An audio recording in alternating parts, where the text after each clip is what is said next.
আসরের সময় খাই নাই, জোহরের সময় খাই নাই, 8টার সময় না খেলে তার মাথা ঠিক থাকতো না, পেট ঠিক থাকতো না। এখন সেই রাত 4টার সময় খাইছে, এখন 4টা ওভারটেক হয়ে চলে গেল, আবার 2 ঘন্টা অতিক্রম হয়ে গেল, আমার বান্দা এখনো খায় না, আমার বয়ে খায় না। আপনি কি এখন যদি ইফতারি খান আপনাকে কেউ ফিরাইতে পারবে? আপনি কেন খাচ্ছেন না? একমাত্র আল্লাহ তাআলার জন্য খাচ্ছেন না। তাহলে এর প্রতিদান কে দেবে? একমাত্র আল্লাহ তাআলা দেবে। আল্লাহ তাআলা বলছেন, ফেরেশতাদেরকে বারবার করে বলে, ফেরেশতারা কোনো অবস্থাতে আমার বান্দার নেকিগুলো তোমরা লাগবে না, তুমি আমার কাছে কলম দাও, আমার কাছে খাতা দাও, আমি নিজে আমার বান্দার নামগুলো, আমি নেকিগুলো আমি স্বয়ং আল্লাহ তাআলা নিজে লাগবো। তাহলে আমরা কোন নবীর উম্মত? আমরা কোন নবীর উম্মত বলেন? ইয়া আইয়ুহাল্লাযীনা আমানু, ইয়া আইয়ুহাল্লাযীনা আমানু, হে ঈমানদারেরা। আল্লাহ তাআলা কি বলছেন? হে ঈমানদারেরা। কাদেরকে বলছেন? আমাদেরকে বলছেন। আমি অনেক লোক বানাইছি, আমি অনেক মহিলাকে বানাইছি, আমি অনেক পুরুষদেরকে বানাইছি, আমি সবাইকে ইয়া আইয়ুহাল্লাযীনা আমানু বলে ডাকি না, আমি একমাত্র তোমাদেরকে ডাকি, তোমরা আমার, তোমরা আমার। কথা কি বুঝতে পারছেন? তোমরা কার? তোমরা আমার। একথা কে বলছেন? আল্লাহ তাআলা বলতেছেন, তোমরা আমার। এরকম হযরত আদম আলাইহিস সালাম হইতে এই পর্যন্ত যত নবী জামান কামা ফাদ্দালা মাকানান আলা মাকান ওয়া ইনসানান আলা ইনসান ونشهد أن لا إله إلا الله وحده لا شريك له ونشهد أن سيدنا وسندنا وحبيبنا وطبيبنا ومولانا محمدا عبده ورسوله الذي أرسله الله تعالى بالحق بشيرا ونذيرا وداعيا إلى الله بإذنه وسراجا وقمرا منيرا أما بعد فأعوذ بالله من الشيطان الرجيم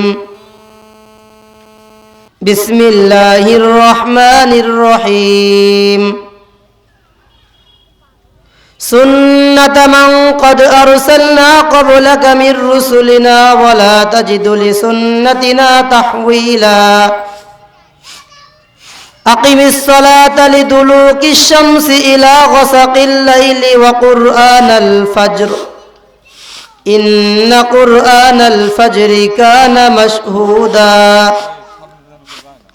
صدق الله مولانا العظيم وصدق رسوله النبي الكريم ونحن على ذلك لمن الشاهدين والشاكرين والذاكرين والحمد لله رب العالمين यही हम सब मुसाफिर हम वही आखिर ठिकाना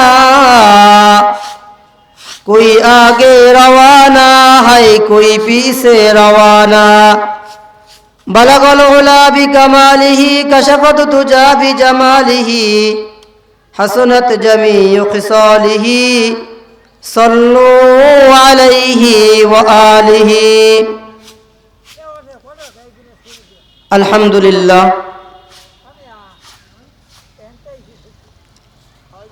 পশ্চিম মাঝিগাতি গ্রামবাসী এবং পাগলা মীর সাহেব মাজার প্রাঙ্গণ কর্তৃক আয়োজিত আজকের মাহফিলের প্রধান অতিথি হিসেবে মঞ্চে আসন গ্রহণ করবেন আমাদের সকলের সেরেতাজ হযরতুল আল্লাম হযরত মাওলানা ফারুকুজ্জামান মোল্লা সাহেব দামাত বরকাতুহুম। আজকের মাহফিলের বিশেষ বক্তা হিসেবে মঞ্চে আসন গ্রহণ করবেন আমাদের সকলের সুপরিচিত জয়নগর ইয়ার আলী খান কলেজের সুনামধন্য আরবি প্রভাষক জনাব হজরত মাওলানা মুর্তজা সাহেব দামাত বরকাতুহুম, সামনে উপবিষ্ট যে সমস্ত কচিকাচা মাসুম বাচ্চারা, মুরব্বী বাবারা, যুবক ভাইরা, পর্দার আড়ালের মা ও বোনেরা, আল্লাহ পাকের দরবারে লাখ কোটি শুকর ও সুজুদ যে মহান রব্বুল আলামিন আমাকে আপনাকে দুনিয়ার সমস্ত ফিতনাহের থেকে বিরত রেখে বাছাই করে ছাঁটাই করে আল্লাহ পাকের আশিকিন জাকিরিন মুহিব্বিন বান্দাদের সাথে আমাদের সকলকেই আসার বসার তৌফিক দান করেছেন। সেই মহান রব্বুল আলামিনের শাহী দরবারে শুকরিয়া আদায় করি আলহামদুলিল্লাহ। আসলে হুজুর আকরাম সাল্লাল্লাহু আলাইহি ওয়াসাল্লাম ইরশাদ ফরমায়াছেন, যদি কোনো ব্যক্তি একবার সুবহানাল্লাহ বলে তার আমল নামায় কোন কোন রেওয়াতে আসছে 1000 বছর ইবাদত বন্দেগী করলে যেই নেকি হয় তার আমল নামায় সেই নেকি আল্লাহ তাআলা দান করেন। আর রমজান মাসে যদি কোনো ব্যক্তি একবার আলহামদুলিল্লাহ বলে বা একবার সুবহানাল্লাহ বলে তার আমল নামায় কমপক্ষে 70টা নেকি আল্লাহ তাআলা দান করেন। তার জন্য এই অফারটা থাকবে। যে ব্যক্তি সারাদিন রোজা থাকলো আল্লাহর জন্য, কার জন্য? আল্লাহর জন্য। আল্লাহ রাসূল সাল্লাল্লাহু আলাইহি ওয়াসাল্লাম বলছেন, আমি তার জন্য জান্নাতি হুরগুলা প্রত্যেকটা গেটে গেটে নিযুক্ত করে দেই। কি করি? প্রত্যেকটা গেটে গেটে আমি নিযুক্ত করে দেই এবং প্রত্যেকটা জান্নাতি হুরগুলা এসে বলে, আপনি আমার কাছে আসেন, আপনি আমার কাছে আসেন, আপনাকে আমি ফুলের মালা গলায় দিয়ে দেই। কত সুন্দর কথা। এজন্য আমরা ফায়সা কথা বলবো না, আমরা বেশি বেশি করে কি করবো? ইস্তেগফার পড়বো। স্যার বসবেন বা কোন জায়গাটা? চেয়ারও নাই অতিরিক্ত। এজন্য আমরা কি করব? আমরা বেশি বেশি করে ইস্তেগফার পড়বো। ইফতারি সামনে করে ইয়া ওয়াসিউল ফাদলি ইগফিরলি, আসমান এবং জমিনের নিচে যত ফাঁকা জায়গাগুলো আছে হুজুর আকরাম সাল্লাল্লাহু আলাইহি ওয়াসাল্লাম ফরমায়াছেন, এই জান্নাতি ফাঁকা জায়গাগুলো নেকি দ্বারা ভরপুর হয়ে যায়। নেকি দ্বারা কি করে দেয়? পুরায় দেয়। তাহলে কি পরিমাণ নেকি! এজন্য আমি যদি একবার বলি ইয়া ওয়াসিউল ফাদলি ইগফিরলি, হুজুর আকরাম আল্লাহ রাসূল সাল্লাল্লাহু আলাইহি ওয়াসাল্লাম বলছেন, আমার ওই রোজাদার বান্দার নামে 70টা নেকি হলো। কয়বার? 70টা নেকি হলো। একটা অক্ষরের বিনিময়ে 70টা অক্ষরের নেকি হলো। আর অন্য অন্য মাসে ফেরেশতারা আমার নেকিগুলো লিপিবদ্ধ করতেছে।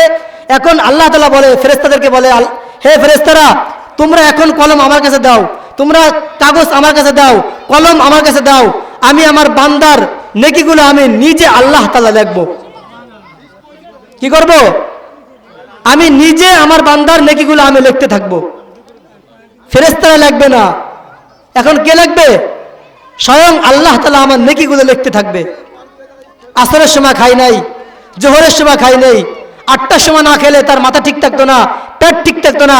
এখন সেই রাত 4টার সময় খাইছে, এখন 4টা ওভারটেক হয়ে চলে গেল, আবার 2 ঘন্টা অতিক্রম হয়ে গেল, আমার বান্দা এখনো খায় না, আমার বয়ে খায় না। আপনি কি এখন যদি ইফতারি খান আপনাকে কেউ ফিরাইতে পারবে? আপনি কেন খাচ্ছেন না? একমাত্র আল্লাহ তাআলার জন্য খাচ্ছেন না। তাহলে এর প্রতিদান কে দেবে? একমাত্র আল্লাহ তাআলা দেবে। আল্লাহ তাআলা বলছেন, ফেরেশতাদেরকে বারবার করে বলে, ফেরেশতারা কোনো অবস্থাতে আমার বান্দার নেকিগুলো তোমরা লিখবে না। তুমি আমার কাছে কলম দাও, আমার কাছে খাতা দাও, আমি নিজে আমার বান্দার নামগুলো, আমি নেকিগুলো আমি স্বয়ং আল্লাহ তাআলা নিজে লিখব। তাহলে আমরা কোন নবীর উম্মত? আমরা কোন নবীর উম্মত বলেন? ইয়া আইয়ুহাল্লাযীনা আমানু, ইয়া আইয়ুহাল্লাযীনা আমানু, হে ঈমানদারেরা। আল্লাহ তাআলা কি বলছেন? হে ঈমানদারেরা। কাদেরকে বলছেন? আমাদেরকে বলছেন। আমি অনেক লোক বানাইছি, আমি অনেক মহিলাকে বানাইছি, আমি অনেক পুরুষদেরকে বানাইছি, আমি সবাইকে ইয়া আইয়ুহাল্লাযীনা আমানু বলে ডাকি না, আমি একমাত্র তোমাদেরকে ডাকি। তোমরা আমার, তোমরা আমার। কথা কি বুঝতে পারছেন? তোমরা কার? তোমরা আমার। এ কথা কে বলছেন? আল্লাহ তাআলা বলতেছেন, তোমরা আমার।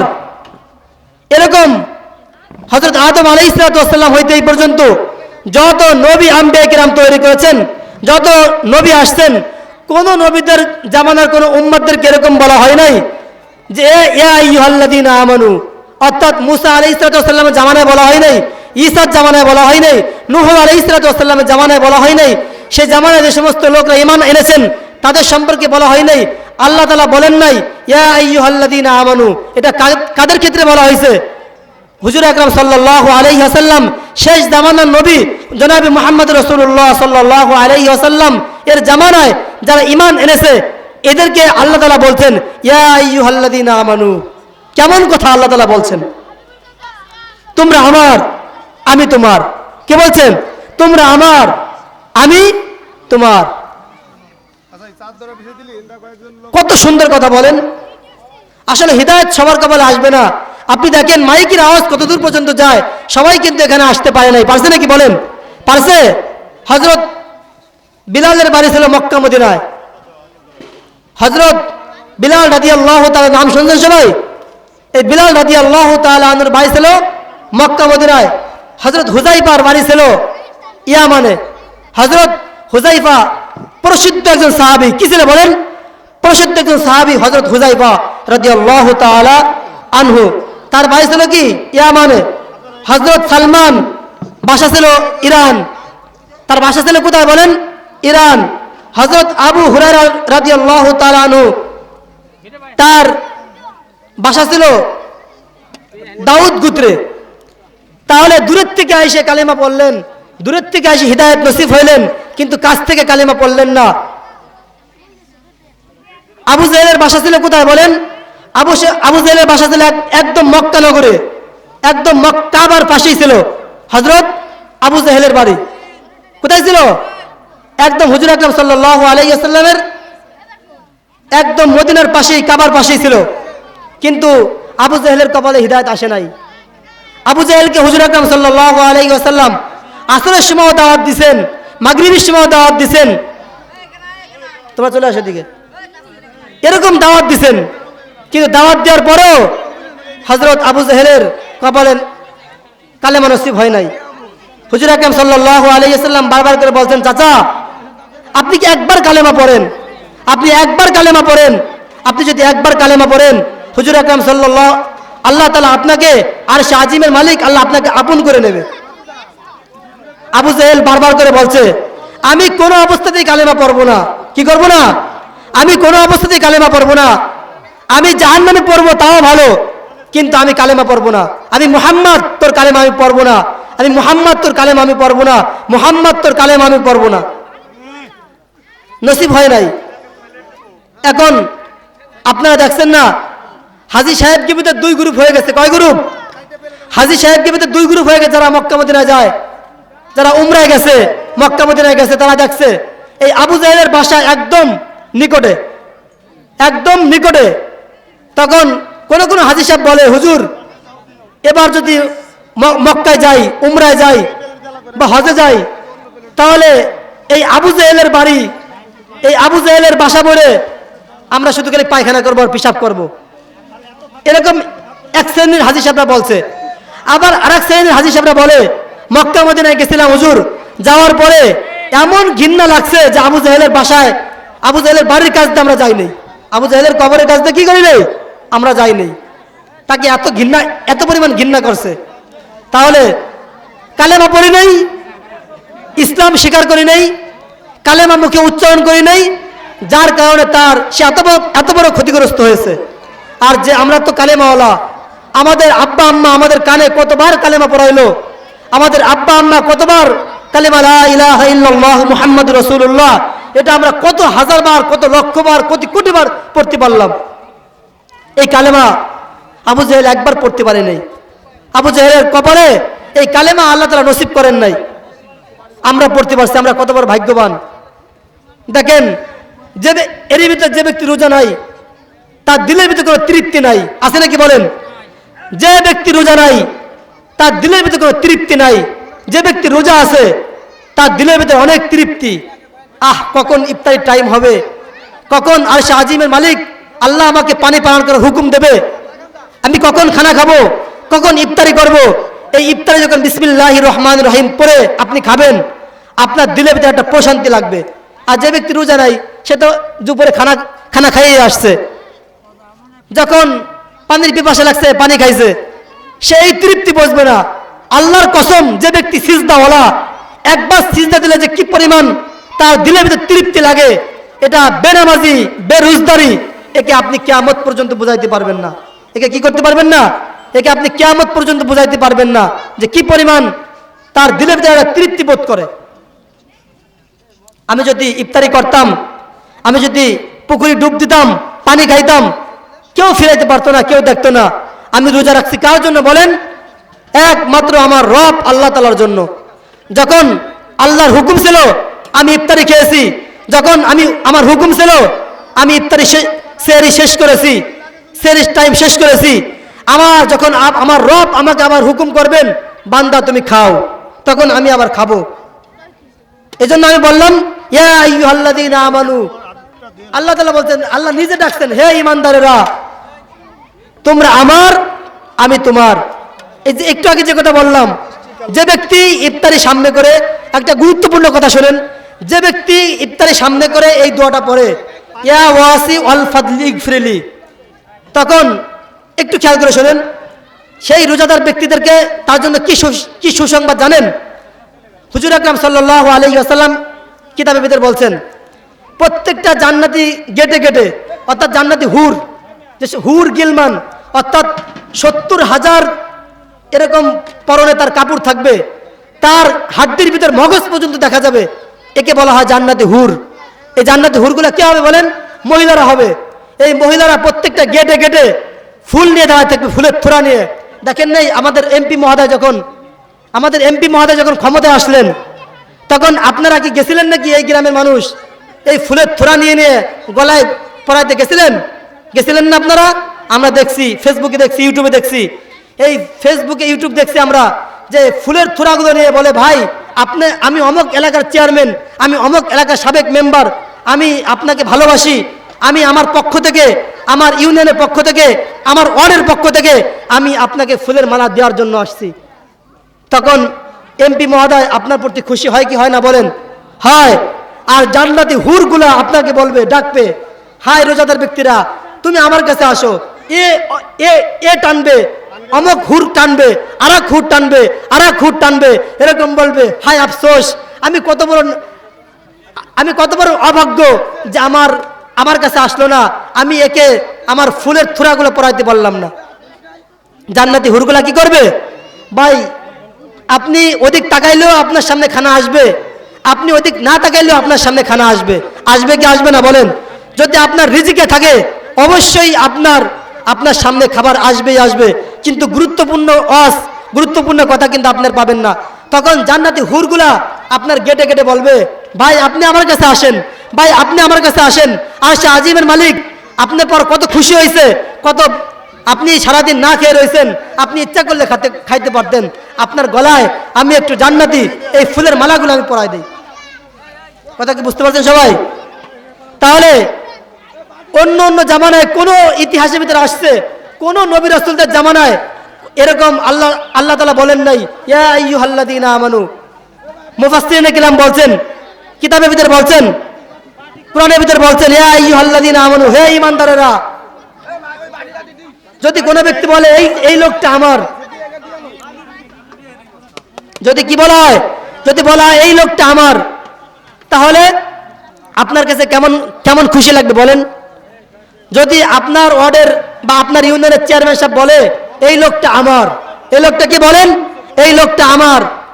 আপনি যদি ওই মঞ্চে বা ওই মহল্লায় উপস্থিত ছিলেন না, কিন্তু এমপি মহোদয় বা চেয়ারম্যান সাহেব বলছে এই লোকটা আমার, সে বলবে তোমার নামে আজকে চেয়ারম্যান সাহেব বা এমপি সাহেব বলছেন, তোমার নামে অনেক সুনাম বলছেন। তখন সে বারবার করে স্ত্রীকে কাছে বলবে, তুমি কি জানো, এই বেটা আজকে আমার পাওয়ার জানো, আজকে এমপি সাহেব নিজে আমার নাম ঘোষণা করছে। কি করছে? এমপি সাহেব নিজে আমার নাম ঘোষণা করছে। আর আল্লাহ তাআলা বলেন, ইয়া আইয়ুহাল্লাযীনা আমানু, হে ঈমানদারেরা, তুমি আমার, আমি রব তোমার। তাহলে তার দাম বেশি না আমার আল্লাহ তাআলার দাম বেশি? যদি একটা চেয়ারম্যান যদি আপনার পরিচয় দেয়, তাহলে আপনি বলেন যে আমি তার লোক, আমার পাওয়ার বেড়ে গেছে। আপনি যখন হাঁটবেন তখন আপনি বলেন যে আমার লোক বা আমি তার লোক, কিন্তু আল্লাহ তাআলা বলছেন যে ওই লোক আমার, ওই লোক কি আমার। তাহলে যদি এরকম খুশ নসিব আমার হয়, রব যদি বলে যে ওই লোকটা আমার, কামরুল তুই আমার, আর আমিও বলবো রব আমি আপনার, কত সুন্দর কথা। তাহলে কি করব আমরা ইফতারি সামনে করে বেশি বেশি করে ইয়া ওয়াসিউল ফাদলিক ফ্রিলি পড়বো, ইয়া ওয়াসিউল ফাদলিক ফ্রিলি পড়বো। ইমানদার যে তার কাছ থেকে জোহরের নামাজ ছুটে যাবে না, ইমানদার যে তার কাছ থেকে আসরের নামাজ ছুটে যাবে না, ইমানদার যে তার কাছ থেকে মাগরিব ছুটে যাবে না, ইমানদার যে তার কাছ থেকে ঈশান নামাজ ছুটে যাবে না, প্লাস তারাবির নামাজ ছুটে যাবে না।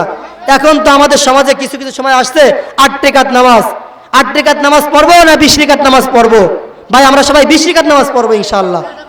নামাজ বেশি পড়লে নেকি বেশি না কম পড়লে নেকি বেশি? আপনি কেন বোঝেন না যে 8 রাকাত নামাজ পড়ে আপনি বেরোয় চলে যান? আপনি পড়বেন 20 রাকাত নামাজ। তাহলে আমি সিজদা করবো একবার, আমার রব আমাকে সিজদার সওয়াব দেবেন 70টা। কয়টা? আমি টাকা দান করবো 1 টাকা, আমার আমল নামে অটোমেটিক জমা হয়ে যাবে 70 টাকা। আমি যখন 100 টাকা দান করব, এরকম ভাবে বাড়তে বাড়তে বাড়তে বাড়তে crore crore lakh lakh million million billion billion এভাবে আমার আমল নামায় নেকি জমা হতে থাকবে। কথা কি বুঝতে পারছেন সবাই? কথা কি বুঝতে পারছেন? এজন্য বাবা আমার থেকে 1 সেকেন্ড, 1 মিনিট, 1 ঘন্টা, 1 দিন, 1 সপ্তাহ, 1 দিন আমার কাছ থেকে অতিবাহিত হয়ে চলে যাচ্ছে, তার মানে আমার হায়াতের থেকে, আমার জিন্দেগানির থেকে আমার হায়াত, আমার টাইম শেষ হয়ে যাচ্ছে।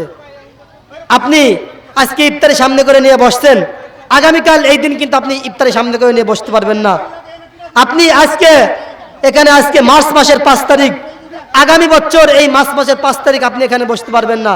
সেটা হবে 27 সাল। কি হবে? সেটা হবে 27 সাল, এটা 26 সাল থাকবে না। তার মানে আমার জীবন থেকে কি পরিমাণ হায়াত চলে যাইতেছে আমি বুঝতেছি না। ঘড়ির কাঁটা বলে, ঘড়ির কাঁটা আমাকে সংকেত দেয়, টিক টিক টিক টিক করে। আপনি আওয়াজ শুনছেন? যখন আপনি শোনেন না, যখন ঘড়ি আপনার কানের কাছে লাগাবেন, দেখবেন আস্তে আস্তে করে একটা টিক টিক টিক টিক শব্দ হয়। ওই টিক টিক বোঝায় তোমার জিন্দেগির থেকে তোমার হায়াত এরকম ভাবে ঘোরা যাইতেছে।